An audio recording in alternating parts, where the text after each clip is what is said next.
এই বছর কালী পুজোটা কিরকম একটা অদ্ভুত কাটছে যেন, মানে মনে পড়ছে প্রচুর ছোটোবেলার কথাবার্তা। মনে হচ্ছে যে আবার ছোটোবেলায় ফিরে যেতে পারলে মনে হয় অনেক বেটার হতো। বিকজ কি, তখন দাদাভাই আসতো বাজি নিয়ে, ওর ওয়েট করতাম দাদাভাই আসার। দাদাভাই আসবে, বাজি কিনবে, দেন বাজি ফাটাবো। তাও আবার কোথায়, ছাদে গিয়ে ঠাম্মাকে নিয়ে যাওয়া হতো ছাদে। ছাদে গিয়ে আমরা বাজি ফাটাতাম, শেলগুলোও ফাটাতাম, তখন দাদাভাই নিয়ে আসতো। তো শেলগুলো ফাটাতাম। তার আগে সন্ধ্যাবেলাতে মোমবাতি দেওয়া হতো, আমি আর নৌকা মিলে ছাদে মোমবাতি দিতাম। তারপর দাদাভাই এলে দিতাম, মোমবাতি জ্বালাতাম, দেন বাজি ফাটাতাম। নস্টালজিয়া ব্যাপারটা। আর এবছরটা বাড়িতে একদম মানে কেউই নেই, ফাঁকা। দাদাভাইও আসতে পারেনি, পুপুন পাবলোও আসতে পারেনি, স্কুল থাকে। একদিনের জন্য আসা খুব হেক্টিক হয়ে যায়। তো কিরম যেন একটা অদ্ভুত খারাপ লাগা কাজ করছিল এবছর। মায়ের সাথেও কথা হচ্ছিল, মনে হচ্ছিল যে দূর ছোটোবেলাটা ফিরে গেলে মনে হয় আবার ভালো হতো খুব বেশি। কিরম যেন তাড়াতাড়ি বড় হয়ে গেলাম যেন একটা মনে হচ্ছে। কালী পুজোর দিন সকাল থেকেই খুশের ভীষণ শরীরটা খারাপ হয়েছিল। কী জন্য বুঝতে পারছিলাম না, স্নানও করিয়ে দেওয়া হলো, টেনশনও হচ্ছিল, ডাক্তারকে ফোন করব ভাবছিলামই, তারপরে ওষুধ দিলাম।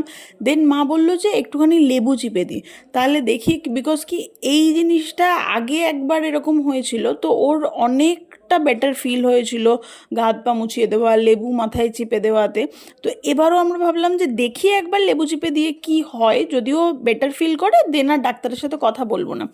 দেন সন্ধ্যেবেলাতে যখন ও একটু ঠিক হলো, ছাদে চলে গেলাম, ছাদে গিয়ে মোমবাতি দিলাম। এবছর একা একাই সব কিছু করেছি, কারণ নতুন কাকা ছিল না। নতুন কাকা গেছিলো বন্ধুদের সাথে, আমি একাই ছিলাম বাড়িতে। দেন নিচে নেমে এসে খুশ যেতে একটুখানি ঠিক ফিল করছিল, ওর সাথে একটুখানি রং মশাল জ্বালালাম। কারণ ও যেহেতু ভীষণ ভয় পায়, তো আমাদের ফুলঝুরি রং মশাল ছাড়া আর কিচ্ছু জ্বালানো হয় না। দেন মায়ের সাথেও একটুখানি ফুলঝুরি রং মশাল জ্বালানো হলো। তারপরে আমরা যাওয়ার কথা ছিল হচ্ছে বড় পিসির বাড়ি। বড় পিসির বাড়ি যাওয়ার one of the main reason হচ্ছে আমাদের বাকি বাজি পড়ানোর সেশনটা ওখানে হবে। আরেকটা হচ্ছে সিদ্ধেশ্বরী বাড়ি যাওয়া, কারণ ওখানে ওনাকে পুজো না দিয়ে তো আমাদের কালী পুজোটা কমপ্লিট হয় না। তো মায়েরা ফার্স্টে গেছিলো, গিয়ে বাড়ি এলো, দেন আমি গেলাম, কারণ খুশকে একা রেখে আমরা যাব না। এই যে আমি বাজি নিয়ে পৌঁছে গেছিলাম বড় পিসির বাড়িতে, আর ওখানেই ডিনারটাও ছিল আমাদের। আর গসিপ তো ম্যান্ডেটারি আমাদের, তো গিয়েই ফার্স্টে শুরু হলো একটুখানি আড্ডার পর্ব, যে কে কী করেছে, কে কী বাজি এনেছে, কে কতগুলো বাজি কিনেছে, রোদ্দুরে দেওয়া হয়েছে কি না বাজিগুলো, তাদের স্টক দেখা, সব কিছু চলছিল। তার মাঝখানে বড়দা বলল যে তোরা খেয়ে নে, খেয়ে নিয়ে দেন বাজি পোড়াতে যা, কারণ বাজি পোড়াতে গেলে মোটামুটি 1-1.5 ঘন্টা লাগবে। ওই জন্য আমরাও ভাবলাম যে না, বড়দের কথা শোনা খুব দরকার। সেই জন্য আমরা ডিনারটা করে নিয়ে ছাদে গেলাম। আর বড় পিসির বাড়িতে ছাদে মোটামুটি 4-5খানা তালা দেওয়া থাকে, তো সেই জন্য আমরা ওয়েট করছিলাম। একটুখানি আমিও ওই সুযোগে রেকর্ড করে নিলাম। সর্দি আর বর্দা নিচে ছিল। আর এই যে একটা ইনসিডেন্ট, বৌদি ওই তুবড়িটা জ্বালাতে গিয়েছিল, গিয়ে ভয়তে দৌড়ে আসতে গিয়ে উল্টে পড়ে গেল।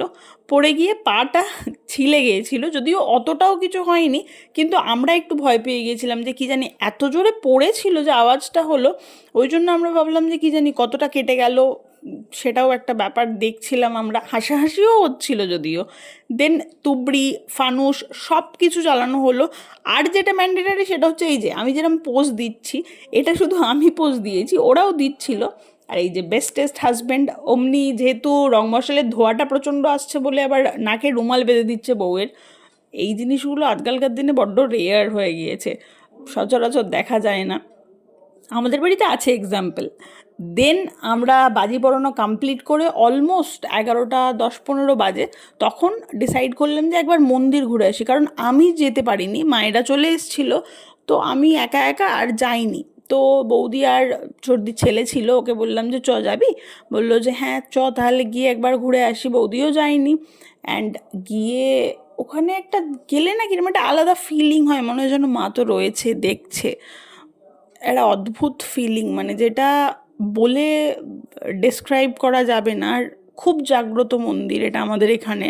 তো গেলাম, একটু ফটোও তুলেছি আমরা, এরকম নয় যে ফটো না তুলে চলে এসেছি। আমি আবার একটু চর্দির ছেলেকে বললাম যে দেখ, চিকেন টিকেন খেয়ে এলাম, এসে ঠাকুরের সামনে যাব, সবাই উপোস টুপোস করে রয়েছে, তুই একটা কাজ কর, তুই যা গিয়ে ফটোটা তুলে আন।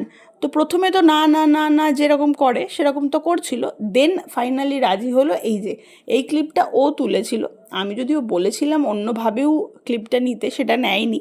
তো যাই হোক, যেটুকু দর্শন পাওয়া গিয়েছে সেটুকুই অনেক অনেক কিছু। দেন আবার বাড়ির পথে রওনা দিলাম, তখন অলমোস্ট 12টা বেজে গিয়েছিল। আর সব জায়গাতে আলো, আর মা কালীর পুজো হচ্ছে, মানে সারা রাত্রির যেহেতু হয়েছিল, রাত্রি 2টোর সময় অঞ্জলি ছিল, তো সবাই বাইরেই ছিল, ভয়ের কিছু ব্যাপার ছিলও না।